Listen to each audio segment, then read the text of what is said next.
Your Zoom record.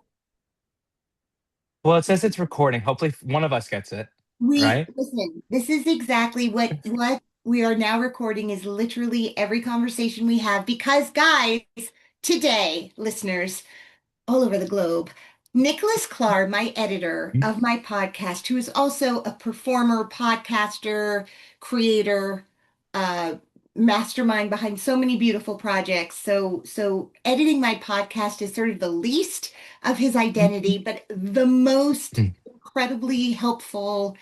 Um, how do I even thank this man? But I'm going to do that today. That is how I'm starting 2026. Nicholas Clar is my guest. Say hi, Nick. Hello, everyone. Hello. This is weird, but I love it. Of course it's weird. It's weird for Yeah. me, except we always converse. Now we're just recording it, which is hmm makes perfect sense. Um, it is January 2nd, 2026, and I was thinking about how do I want to start off this new year. And I always talk about gratitude, and I'm so grateful for you. And I thought, what an extraordinary opportunity to just say thank you, not just to you, but in a way that can be heard by everybody who listens to this podcast because you have such a huge impact on what they hear every week. And so, thank you. I'm here to say thank you. Hey, it's been a great job. It's been it was my first job in, well, maybe not my first, but like my first real gig in the city. And I started listening to you before I moved to New York. Hence why I'm just like, huh, let me reach out and say, do you need help? I Slid didn't into think that my DMs, as the kids say. Well, I didn't think that would, reach out at all. I don't know. I mean, I've done that before on other projects, but um I've been with you for 7 years. This has been going on for what, We're eight, in our nine, 10th year. So I 10? started in May. In May of 2026, it will be 10 years since I don't remember the date of the first episode Oh that my dropped, but I God. remember that was in May when I was invited to go on this adventure when I walked into a podcast studio for the first time and hit record and was like, what's going to happen? And it is a decade later. And I get to brag, but like as long as I've been with you, we have never skipped a week, even through COVID. Yeah. Isn't that Yeah. nuts? That's incredible. And that's so much because of you and your commitment to this thing that has brought so many incredible people in my life like you. And I thought about sort of, you have so been the behind the scenes partner, and people who listen all the way through hear me thank you each week. Because I say none of this could happen without Nicholas Clark. So it's not like this is the first time they're hearing your name. But I do wonder, it would be kind of cool for me. We have so many conversations about the podcast, and certainly we've been so now kind of entrenched in each other's personal lives because we're so day to day with each other and have Right, really right. been through like incredibly hard and incredibly wonderful moments. Um, but I know that when you first reached out to me, the timing was just incredible. I had had someone who had graduated college and had been editing for me during their college career. And so it was like I needed somebody new. I tried to learn how to do it myself, and it just hmm wasn't intuitive. And it took me hours to do what it would take you to hmm 20 seconds. So I thought, you know what? I need to find someone. And literally, as I was trying to and stumbling through the process of trying to learn, you popped up like a little angel out of ether of theater community. So when you popped up and came into my life, you had just moved here from Ohio. Yeah, yeah. I think I was in the city for no, I had another job, but I was in the city for a few months, and I when you asked me to do this, I'm just like, God, what am I going to say? But there's a lot to say. I moved here from Ohio, and I listened to this show among several others, but you're the one who's still around. And I remember whether it was like Laura Benanti, Patty Lupone, John Slattery, the earlier episodes. 7, 10-ish years ago, we didn't have a ton of podcasts. We didn't have everyone on social media displaying every move. Not that, we interview people who are constantly on social media, but you were giving a, and I know that you've said this before and we've illustrated this to other listeners, but like you were giving us, what is it that you said? Like it was conversations in dressing rooms that you wanted to document. And as someone who's, working their way in the business or learning the business, we don't get to hear this stuff, not nearly as much as we do now. And it as what, my God, I think I started in like 150 episodes, and here we are almost at 500, whether they are on stage, behind the stage, writing, anything. I mean, you've had a big gamut of people, and they all talk about where they started and what they wanted and the windy path that they're on. And for people who don't know or who rarely get to see theater, maybe not as much as they'd like to, that's, Ilana, that's crazy, invaluable. You don't, I didn't, I, it's, yeah, yeah. This has been, Well, yeah, first of all, it's just really beautiful and heartening to know that something you hoped would happen actually sort of connected with an audience that you were making it for. It doesn't always hit that way. And right. you and I have talked about, I get so much out of these conversations. I was just thinking about like when I feel happiest, and I am happiest when I feel like a student. And that can be in so many aspects of my life and day. And the thing about this podcast is it allows me every time I have one of these conversations to be a student in life and at the kind of, sitting at the knee of whoever is talking to me about Yeah. the journey. And obviously, there are common themes when you pursue a creative life. At this point, as you know better than anyone, not only do I do entertainers in the traditional sense of the word, which is people who perform on stage in film and television or write the thing we see on any of those Right. platforms.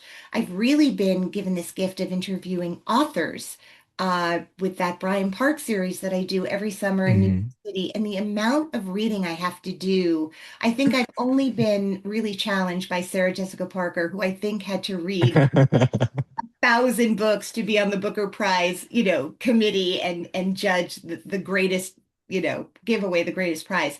And I can't believe she does that also while shooting a million things at the same time. But it has afforded me this whole other audience and experience of talking to people who write books, which have always been the thing that like Mhm. have sustained me through every moment of my life. I can think of like what book was I reading and what character did I relate to. So that's Yeah. been a whole other value add. And in some ways, very challenging for you to edit because they're outdoors and they record them with one track. So, you're dealing with a lot of ambient noise. But I want to ask you, because at the beginning I said one of the reasons I needed an editor is that this was so Mm. not intuitive for me. Were you making films and podcasts? Like, how did you become so proficient and an early adapter of the knowledge of editing? I almost hate to say this, but 7 years ago was a different time Mhm. for a lot of things. You were like, And Alana, it is so easy, and I just haven't told you. no, no, no, no, no, no. I mean, I have always, like, on my Christmas list or a Hanukkah list or a birthday list was an iPod or something. So I was geared towards, technology. But it's not all easy. I think right now I'm learning Ableton and some other things, some other audio editing things, and I think I need a new computer as we speak. But some things come naturally, and part of this is in due to this podcast. Some things are super easy, and luckily, whether you're at a studio or we're doing as we're doing now over Zoom or any other way, is not, or it what do I want to say? It's easiest for Oh, you us. can edit this. So it's a really streamlined response. Oh, that's right. I can take my time. um, Rumble, you can go all over the place. go downstairs, get a drink. Um, I think just recording audio files and generally speaking, like you said, we could edit, but for the most part, we're not really weaving around people's words and changing what they say. No, That's never. not Never. exactly, No. exactly. And if that were the case, I would be working a little bit more. Yeah. And for the most part, it's cut here, cut there. Let's equalize the volume. And that luckily is easy. And I think I've said this to you several times before as well, where it's just like, generally speaking, we shoot each other a text like, hey, can we do this? Can we do that? Or can we, and we can produce on the fly. Yeah. I think that we are, I mean, I'm happy to take all this credit, but it's generally the people that we have on who aren't, saying anything either inappropriate or, untoward towards anything, and we're just letting them go. Especially because darn near most of these people, and Lana, it's in due part to you. I wouldn't have listened for you if it weren't for you. Letting these people, asking the right questions, and being someone who's been in the position of these people. You know what I mean? You're not saying, well, what's it like to memorize all those lines? You're not asking dumb questions. Although now I'm literally like, wait, how do you? Because my brain is getting a little older. It's like, do you have a trick or a hack? And they do. I mean, Allison Janney talks about how her way of learning lines, and it really came out of the West Wing. And you guys can, if you haven't heard it yet, it's in her episode. Aaron Mhm. Sorkin was so militant about them Oh, knowing. he's famous for that. Yeah, Yeah. like the word perfect. So I don't remember who she got it from. I think it was someone who did a lot of Shakespeare. The way she learns her lines is she writes the first letter of every word of every sentence. Like she writes it out. Like if the word is if the sentence is I went to the park, it's IWTTP, right? And somehow, Oh, and she writes out all of the dialogue of whoever else is in the scene with her. It is so labor intensive, but it guarantees that by the time you get to set or stage or wherever you are doing the thing, you are word perfect and you don't even have to think about it because you put in all that time to really know it. But like, think about how much writing that is. that sounds awful. That sounds terrible. But I mean, the girl's working.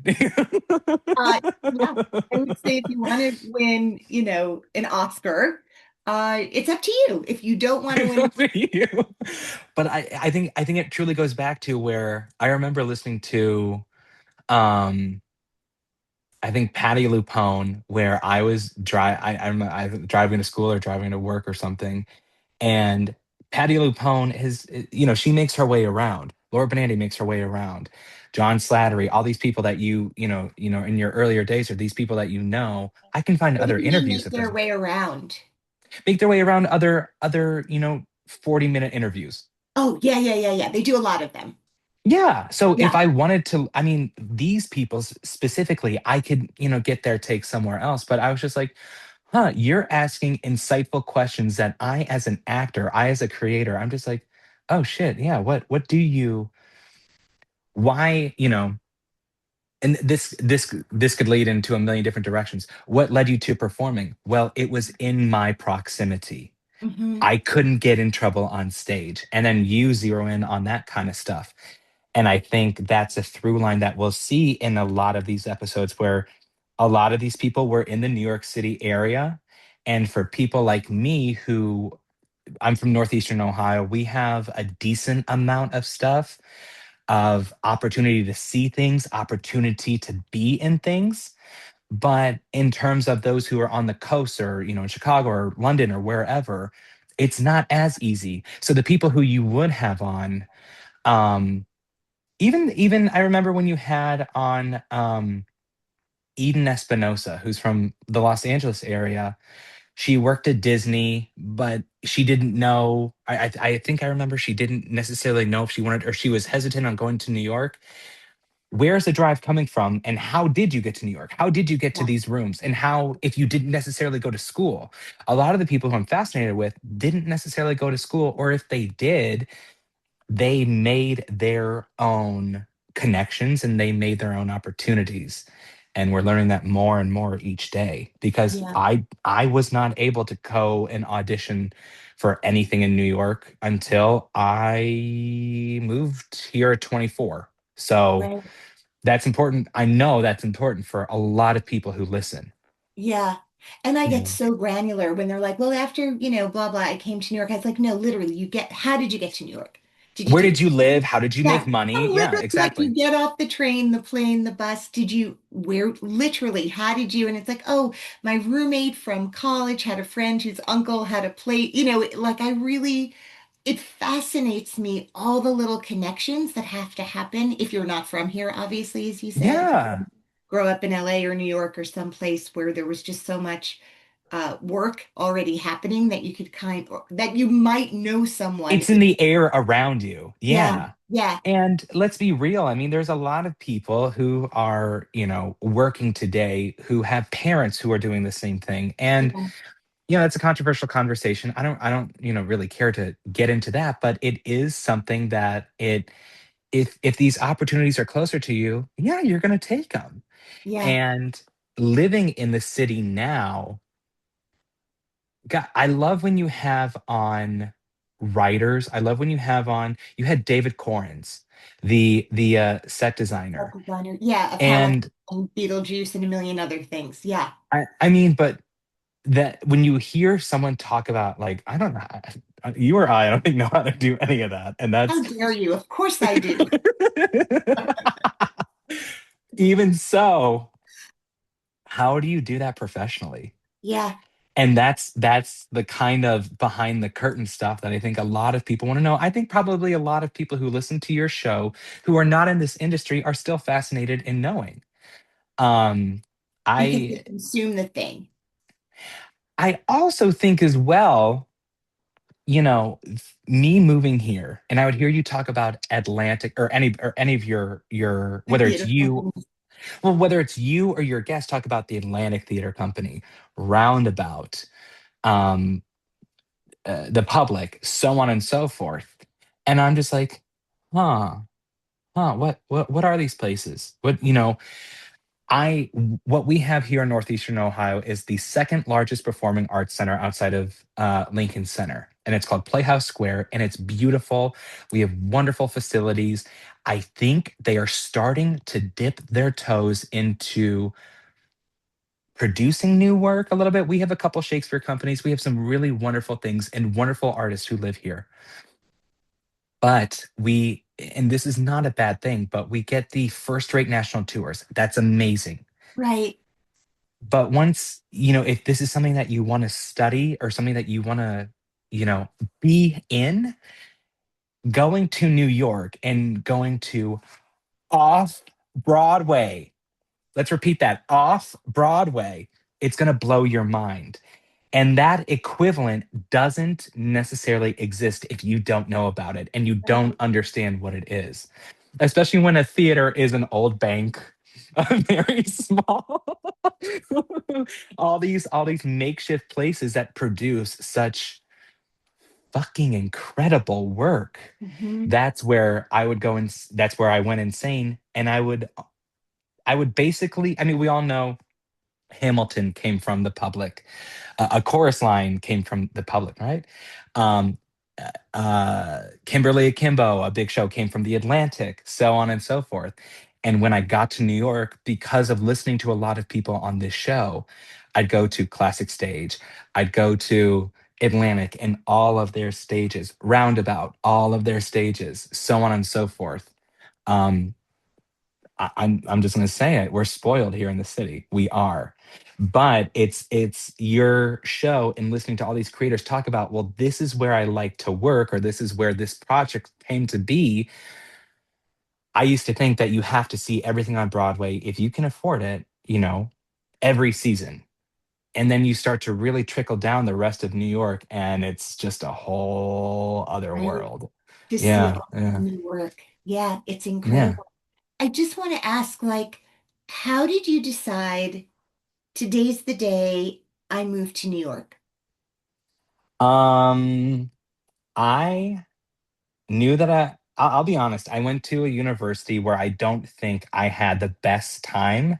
But even if you don't have the best time in your university, in a job anywhere, you're still learning. You're learning what you don't want, what you don't want to move forward with. It was an acting program where they favored certain people and they got to go to New York and have a showcase and so on. And so this is hardly an original story. I've heard a lot of people speak the same thing to you Right. on the show. And I was kind of like, what am I doing? Where would I fit in this? And I was coached by one of my professors, an acting professor, and he said, you should do the summer program or the whole program, the whole 2-year program at the neighborhood playhouse. And that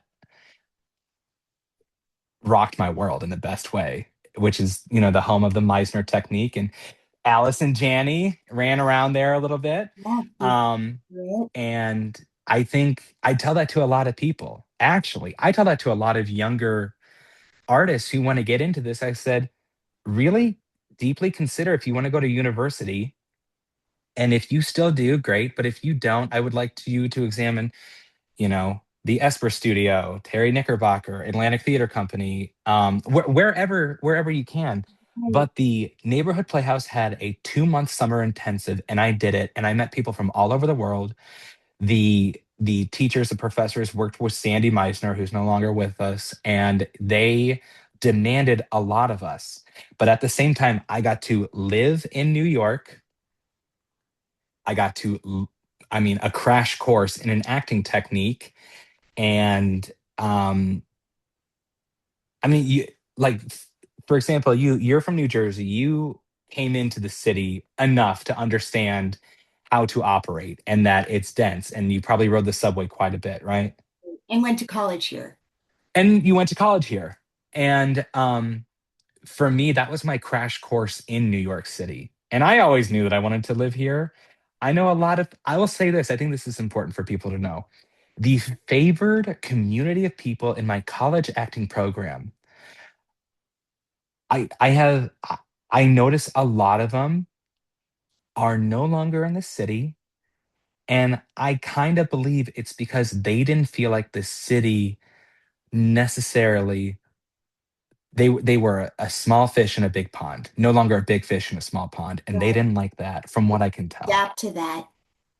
Yes, yes. So I kind of felt like I had that experience in college, and I for one as well. I love New York. Aside from the arts, it's just the most amazing place on the planet. It's a very difficult place to live, but I don't. I'm in Ohio right now, and I can't wait to go back. You want But to yeah. talk about, and you don't have to if you don't want to, but I think a big part of this show is survival jobs, like all the different kinds of survival jobs that they have before the job that actually pays them for a minute to do their art. Obviously, my podcast editing it is one of your quote unquote survival jobs, but what are like I know hospitality is a word that we've thrown around together in terms Hmm. I know that you worked as an Apple at the Genius Bar. Yes. So you've done a lot of different things because it's not cheap in New York City. No, they don't tell you that. Um, Yeah. They're it's like, move not, to Brooklyn, it'll be fine. You're like, nope, can't. Very expensive too. I think it's a testament if you really want to be here, you will find a way to make it work and you will probably overwork yourself as a barista or something. And if that's how you want to do it, no one's going to stop you. But I was very fortunate as a college job, I was working at a small hotel in the summertime, didn't think it was going to last long. And lo and behold, you get some decent discounts to stay at places. And I would come into New York for the cheap, on the cheap, and I would get to Gallivant. And then I noticed that my resume spoke to hospitality jobs here in the city. And I was so, so fortunate enough to get into not the actors union, but the hospitality union. where they take care of your insurance, they Yeah, pay you a decent wage. And had that not have happened, I don't know. I don't know how long I would have lasted in New York. I'm no longer working there, FYI, which yeah, is for the best. It's a double-edged sword. yeah, And this is something I've been discussing with my folks and some friends recently. I'm in Ohio now. I just spent New Year's and Christmas and those holidays here. But in hospitality, it is a 24/7, depending, it's a 24/7 establishment, and it's not come as you may, it's come and go as you want. So it was a double-edged sword. And there, I think you know this, I'd work a lot of overnights, I'd work a lot of holidays, I'd work a lot of very dense shifts, and it's not easy. But if you find the right place, it's great. But it did allow me to. I worked on 44th and 6th, so right near Times Square. yeah, I'd catch I'd catch hopefully a 7 p.m. show and run to work and then go home. yeah, And then I would still be able to sometimes do the podcast while I'm at work, depending on what it was. But I think for those who are contemplating coming to the city, you will have to do things that might be a little unorthodox. I'm not saying unsafe or, workplace environment stuff, but the schedule may be varied a little bit. You may compromise some holidays, you may compromise some things that you don't want. You have to figure that out for yourself. right. But if you do find something and they can take care of you for a few years, it can sustain you through here. Yeah, Again, I noticed a lot of people, and this is totally personal choice, but a lot of people who leave the city, I understand it. Alana, I think you'll agree. New York is a love-hate relationship, right? She's yeah, nodding. She's nodding. yeah, yeah. I'm not sponsored by New York. I say whatever. Yeah, of course. Any it's city, a you yeah. know, I right. mean, just cost of living and just the way you can physically maneuver the space is very strange. But if, And also finding nature within a city. If you've grown up in big open spaces, it's all there. You just have to seek it out. I'm looking at a national park. My parents live in a national park, and I'm looking through the window right now. Right. But not only that, but finding your people, finding the things that, sustain you when you're not working. It is Mhm. a challenge, but I think, God, the only thing that I want to do, I mean, is find um, a new theater company that I haven't, excavated, finding a new performance space that I haven't been to or haven't seen, haven't worked on. And if Mhm. that's you, then you're in the right place, I think. Have you gone to see things or connected with people at the tank? Yes, yes, it's an amazing, and here we go. You brought that up, and other listeners can hear it. It's the same thing. You can go on Broadway.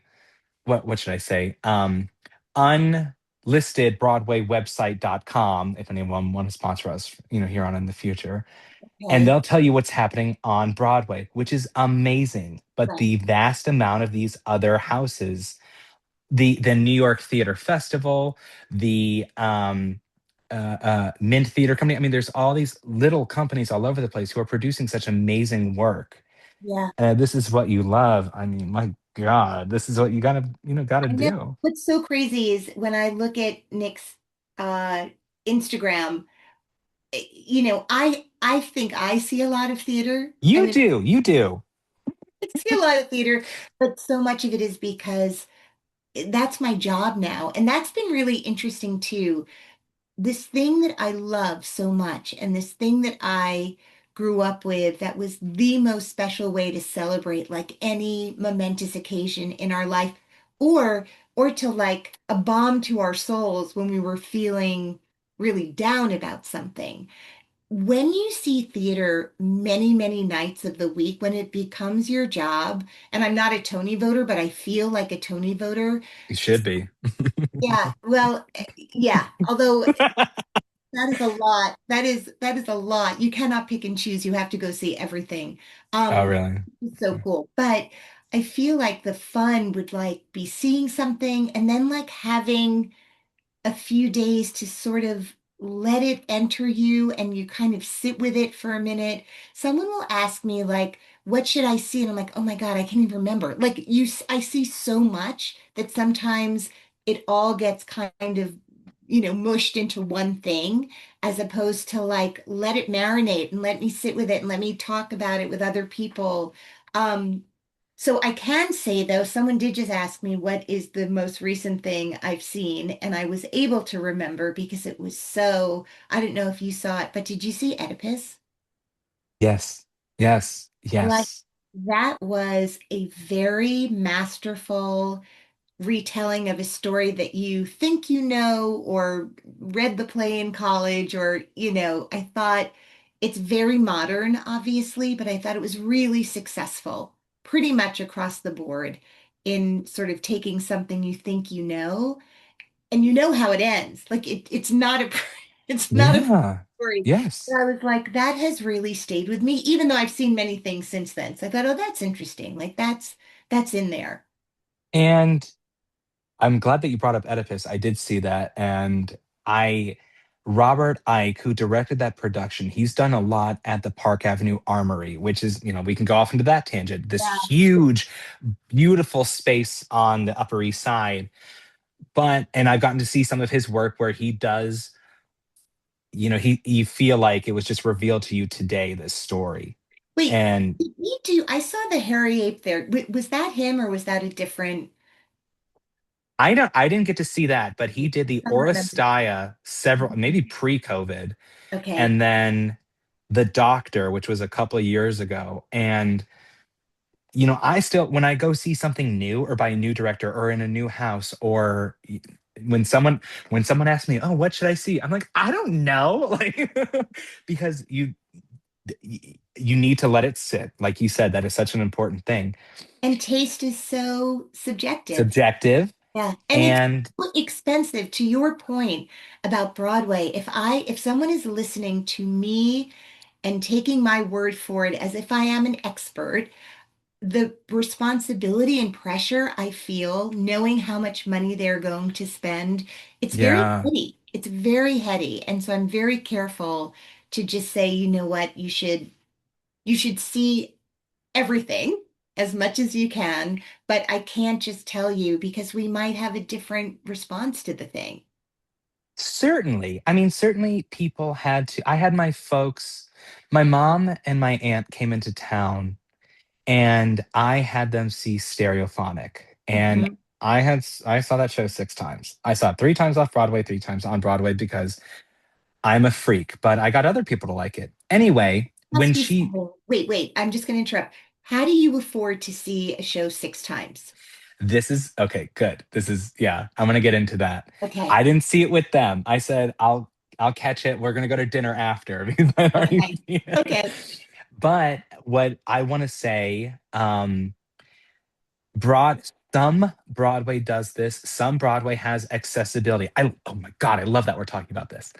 Some Broadway has lotteries, some Broadway has digital lotteries, some Broadway has Rush. So if you find yourself in New York City because your parents are on a business trip and you are their kid and you want to see something with their permission, or if you can on your own, go to the box office and see what the Rush or accessibility options. It's not always possible, but you can find something instead of $150, maybe $50. And Mhm. again, that is still a considerable purchase, but if this is what you want to do, there is a wonderful array of accessibility options just for commercial Broadway. I think they should be better, but that's me. No, what is it? What do we call it? Nonprofit, off Broadway, whatever. They Well, those are generally two have. different things. There's not-for-profit theater, Okay, and then there's for-profit off-Broadway productions.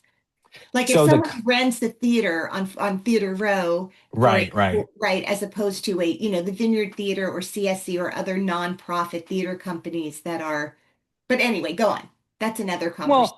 well, no, I mean, it's good to know, but and as someone who sees more theater, you get savvy with this. But the not-for-profit theaters, Atlantic, Public, Vineyard, and CSC, right? And a slew of others. And New maybe in York the Theater Workshop. New York Theater Workshop, Roundabout, their off-Broadway spaces or downtown spaces, whatever you want to call them, a lot of times have options, whether you have to sign up with their, their email server or what have you. They have an accessibility pass. Sometimes it's age regulated, so sometimes it's 30, 35, whatever. You can get tickets for $20, 25, 30, $35. And I didn't know that coming into the city, and learned quickly. I just saw Ragtime last week for $35 through Link Tix at Lincoln Center. And this is a little bit of extra work, but in order to see things cheaply, you kind of have to do it. So Stereophonic played at Playwrights Horizons, and they have an accessibility option. And I saw it for the first time front row in a 200 seat theater, 150 seat theater, whatever it is, for $20. What the hell? And it was incredible. It's I sad. thought it was so I incredible. mean, people have their criticisms on everything. Of To course. me, it just hit the spot. And I think that's important for not even young people. I mean, everything's so goddamn expensive. Let's just be Yeah. honest. They're passionate people. It doesn't matter how old you are, people who want to see a lot of stuff. I also want people to know, do you remember who you connected me to have as a guest on this podcast? Miss Julia Murney. Yes. Can you tell me Yes. how you knew Julia? Julia Murney for Wicked fans and well, just musical theater fans In is a just huge voiceover career, I highly encourage everyone to do a YouTube search yeah. on her. Anyway, Well, listen to I, her episode. It's so good, and it's all thanks to Nicholas Clark. oh my God, Alana, I'm so happy you brought this up. Yes. She is very candid about her experience in the industry. Her father was an actor, and he was in some Broadway cast recordings. And she kind of found this interest late in life, and she started to hang her hat on um, voiceover. Many different things. She said, if you ever purchase something from Macy's, I probably influenced you, whatever. And then she did Not Wicked, even but singing.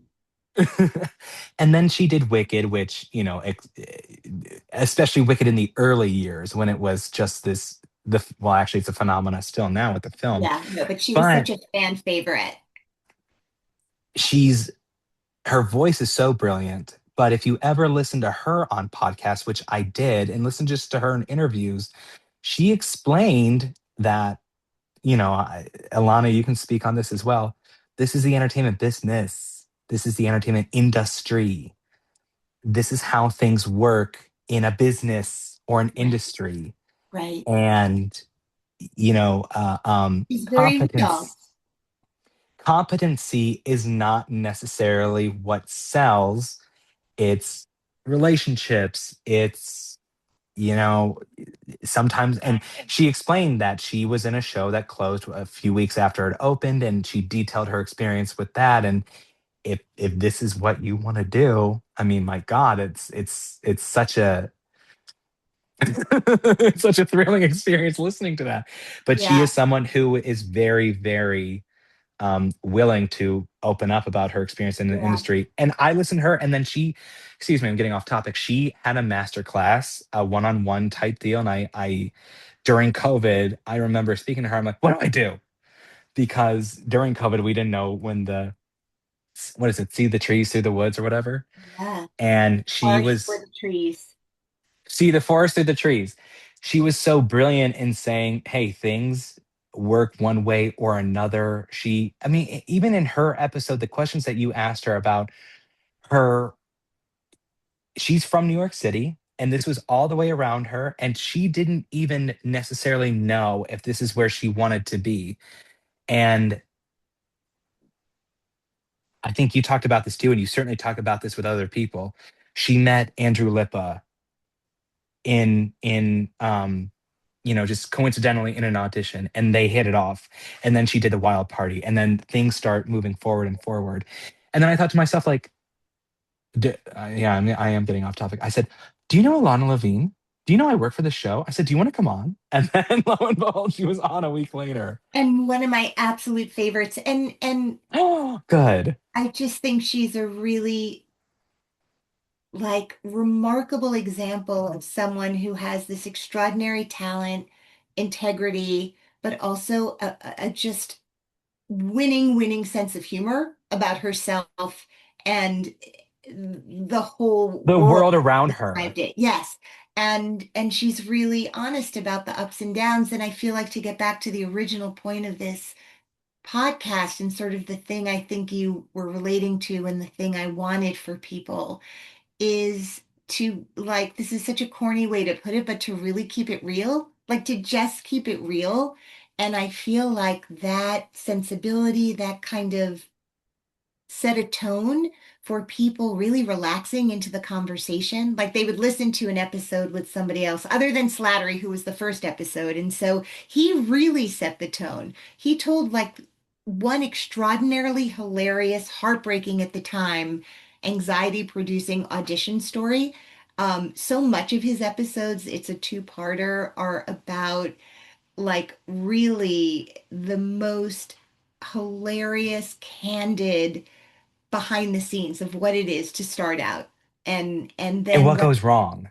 what goes wrong and Yeah. perseverance and to your point like connections, right? Like you just never know who you're going to meet along the way that end up writing something that you're really right for and you knew them before they finished the thing and sort of all of the stuff that is about, to your point, just get out there and meet people. And it's scary. It's scary to walk into rooms where you don't know people. It's scary to walk. It's all scary. But what has kept the 400 and 80 people I've had on and the thousands and thousands of people who do it is just that thing. It's very corny, but they were all people who were given opportunities to do anything else. You know that expression, if there's anything else you want to do, go Do it. ahead, do it. They didn't. They didn't. Yeah. They really just wanted to do this. Even like Edie said, Edie Falco was like, I My favorite. have the best. Edie's never expected, because to your point, she was one of those people at her college acting program who did not feel special, who did not feel like people there were encouraging her and saying, yes, you got this. Like she didn't feel like a chosen one. Um, and so it was hard. And then somehow she met these like quirky, wonderful creators who really got what was special about her. But she just wanted to do it. And if it meant cleaning houses and having like 100 day jobs or night jobs to just get to Hmm. act when she could, the idea that it would be a career that would sustain her for all of these years and financially sustain her was the last thing that crossed her mind. Her mom was a star of community theater, right? A community theater is a place where people who love theater but don't expect to support themselves doing it live. That's where she lived, in community Hmm. theater. Hmm. So, like, it's so fascinating to me, all the different ways in which people came to it and what their expectations were. But I will say something that I think is kind of much more accepted for your generation and newer generations is this idea. When I started, if you dipped your toe into anything other than acting, it made people Yeah. very nervous. Oh, you're not sure about this. And now, because of all of the ways people can make content and all the Hmm. things that people can do, I feel like, I mean, you tell me if you disagree, but I get the impression that there's space for people to just be creators and not have to just be an actor or just be a director or just be a writer to make the industry comfortable with them. Do you think that that's true? I think that it is again, in my less than 10 years, it really felt like it's absolutely going in that direction. Yeah. I remember, to your point in this conversation, I was in school in college and I was just like, kind of feeling like Edie Falco, like I don't feel appreciate like in this industry, you need to feel somewhat appreciated to feel like you can go forward. Right. Not necessarily revered, but like you're getting Seen. the attention. Exactly, Seen. seen. Yeah. And I thought to myself, like, this is not going well. And I didn't have a ton of options. So I took up a second major for a whole year of sign language interpreting because I had done several years in high school. And I could tell from some of the faculty where it's just like, oh, all right. I guess he's You going know, to do that.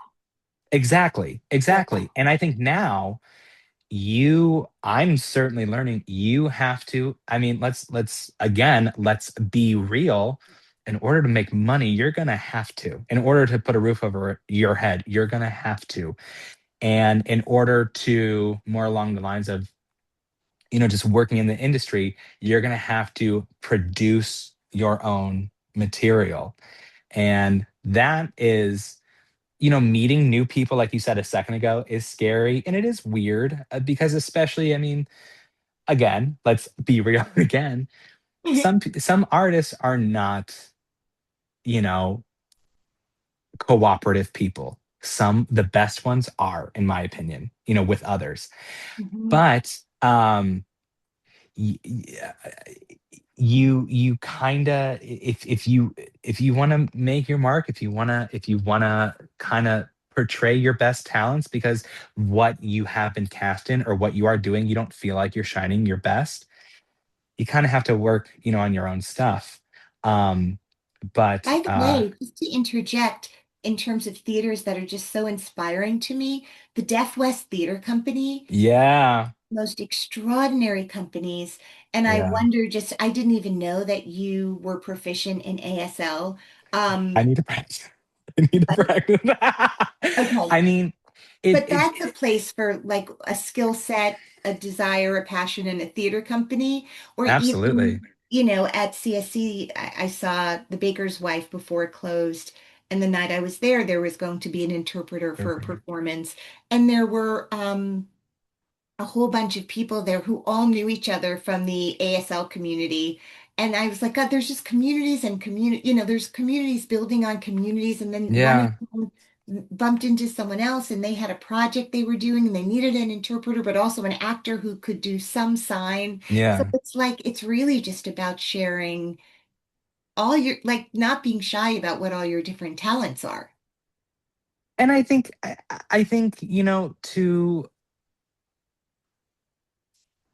to kind of draw upon this conversation with Edie, you said that she was doing several different jobs. Her mother came from um, community theater.